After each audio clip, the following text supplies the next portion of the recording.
Welcome to the StockMinter.com studios, temporarily located in Denver, Colorado. I am at the hotel doing a late Friday video. Went to a place called Cinzetti's tonight. It is a buffet style dinner, but it's actually really good buffet type food. I really enjoyed it. Like to come here, like to go there actually quite a bit when we come to Denver. So if you're ever in the area, or if you're from the area, I'm sure you're already familiar with it. But if you're not and are coming to the area, Cinzetti's is the name of it. Good place.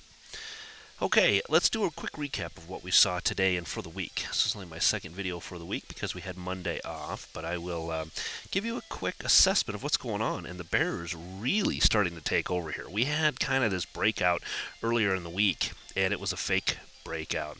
So now we're starting to break some of these lower support levels, guys, and we really have to be careful, especially from an investor standpoint. This could be a moment where we might start to move into a little larger pullback in the markets themselves. Um, Surprised to see us break some of these lower levels. Normally on a Friday, the markets love to leave you in limbo. They love to stop at a lower target area and like to hang out there.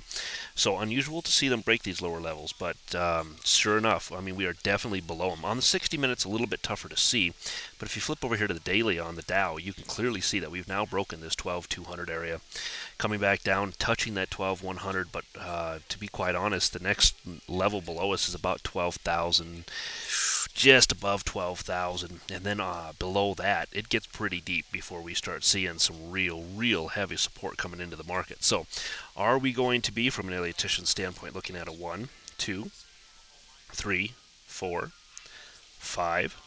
This could have been 2, wave 2. We could be starting potentially a wave 3 down. This is exactly what you want to see if you are bearish in the markets, and that was this big break up here, followed by huge selling coming in the following day. We didn't go anywhere really on Thursday, but then today, look, more selling coming into the markets.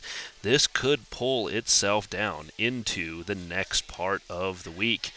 The Nasdaq as well, seeing some pretty good hammer in here. 2,300 has been the level I've really been watching closely on my charts, and we not only got a break of that, we got a close of that. That is very important to me, to see closes below this level. So you can see this little pullback we've kind of been in. Looked like maybe the bulls were going to be able to save it when we got back above this area. Once again, that quick reversal on Wednesday changed everything. Heavy selling, sideways motion, and again, more selling today as the Nasdaq has really taken a thumping over the last part of this week. More importantly, breaking these lower levels, closing below these 20-week moving averages. This is a major move for the Bears right now. To be able to get and stay below these levels is a huge boost to the Bears. Now, I know the volume hasn't been that good, but I'm going to be honest with you on this. I really don't care. It doesn't make a difference to me at this point. I'm only watching and looking at what I've been kind of seen over the last few weeks, and that is we have not had a good, decent, hard move below. More importantly, anything remaining below the 20-week moving averages here on the Nasdaq. Saw it kind of last week. We were above, or so the 20-week, but this week definitely below it. Now, the last time this happened, we saw a bounce. We did get back above it. Maybe that happens this time, but I don't know. Things have been a little different this time compared to what we saw over here. Things are a little bit, I don't know. It was just an awful week. That is a W-E-A-K. W-E-E-K. A week, as you can see, this putting in a bearish engulfing. By the way, I do apologize for any background noise you might hear. I'm sitting down here in the lobby. It's a very nice place, but there's people in and out, and the waterfall's going, and there's guitar music playing, and it's really it's a beautiful ambiance. However, if you get a little background noise and are wondering what the people in the background are talking or what they're doing, that's exactly what this is about. So, point being, watching for this break. We now have that close below the 20-week moving averages. This is major for the Bears. This is where we need to really start using some serious caution coming into next week. 60-minute on the SPX, that 1300, 1305 area was my big no-fly zone that I've really been talking about over the last few weeks, and here we are coming back to it and eventually closing at it by the time the week was done. This is a major level to hold for the bulls coming into next week. Breaks below here, and then eventually you're looking at 1290-ish, maybe 1292 or so. Below that, then Oops, below that we could be getting into some much, much deeper levels than that, even down into the 1280 and below, coming back to possibly even test, yes, 1260 and more before this is all over with, especially if this could be a wave 3 down. A lot of talk, I'm telling you, I haven't seen it yet, but I'm telling you that the talk will be, it's because I haven't gone looking for it, but I'm going to assume they're going to start talking about this 1, 2, 3, 4, 5 down if you're an Elliotician. This would have been wave 2. This could be the new wave 3 to the downside. And if it is, we should see most definitely heavy selling starting to come into the markets early next week. The VIX, this was the only kind of caveat in the whole thing. The VIX wasn't up. It didn't confirm what we've been seeing. You know how I am about that 1920 area if you've been following me for any level of time. We hit it today, but quickly retreated back into the 18 area. Just no confirmation coming from the VIX at all this week, as it stayed poised between this 15 area down here and the 50 day, well, 50 week as it were in this case, moving average. Just bouncing between these two levels. Really what it is between 15 and 20. And that still shows complacency to me. I want to see moves and closes above 19 before I really start to get more bearish on the markets. Could be there, but this is the one thing that I was like, wow, just did not get any kind of confirmation from the VIX today at all. So, up healthily for the week, though. Did a good job this week overall. But for the day, just still a lot of complacency in the markets.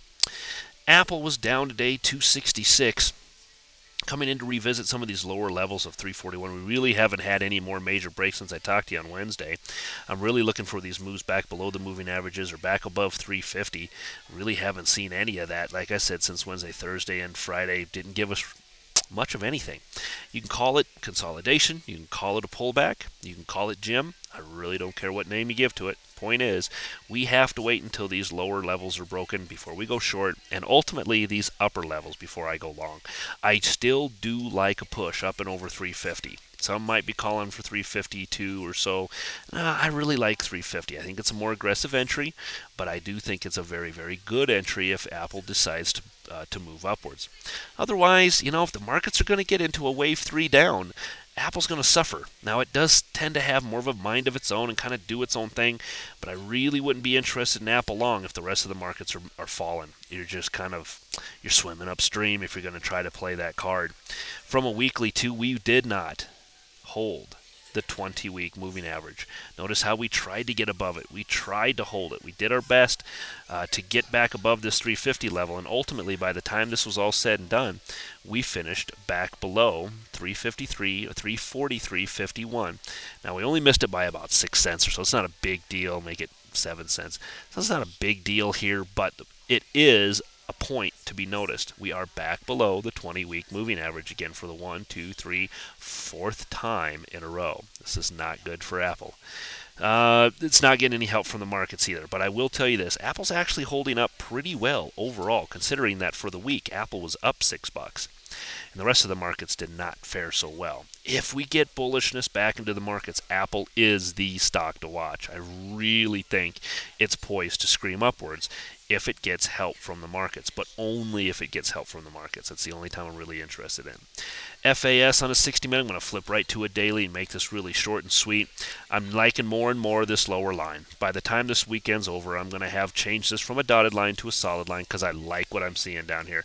We got a tag of it yesterday. We tried to run back up and through it today and held just below it today. So I love what I'm seeing from this line. This will now become a solid line to me as I really, really like what I'm seeing here. From FAZ, 60-minute, we got a big gap up running back down and into this lower support. Not only is it the midline here in the channel, but it's also the 20-period moving average on the 60-minute chart. And if we flip right over to a daily, you can see a very nice break in FAZ. Now, it did come down, move back up. But point being, it's up and above the 46-ish area, 46.50-ish area, holding above this channel we've been watching for how many weeks now? Going all the way back to about the middle of March as we started this channel to the upside. Now you can see the break above it. Caveat: is it a FOBO? Is it a fake out breakout? Will this continue upwards?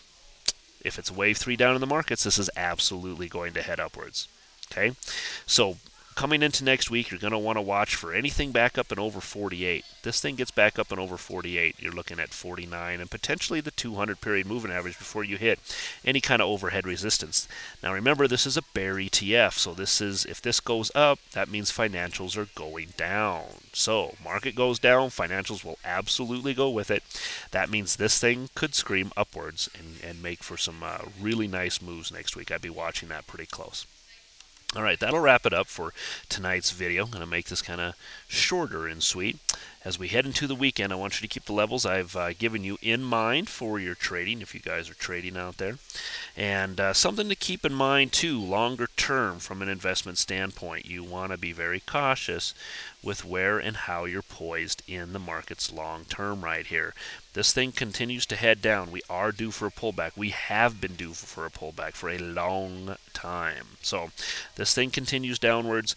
Might be a good time to revisit some of your longer term plays and be very cautious with your shorter term plays, especially if you don't know how to short the market. If you don't know how to short the market, just well, you really don't have much to do, especially if this thing heads downwards. So you'll want to be very cautious of any kind of moves you've got and any kind of positions you're holding for the time being if we see more heavy selling into the markets early next week. Have a great weekend. See you again Monday night. Bye.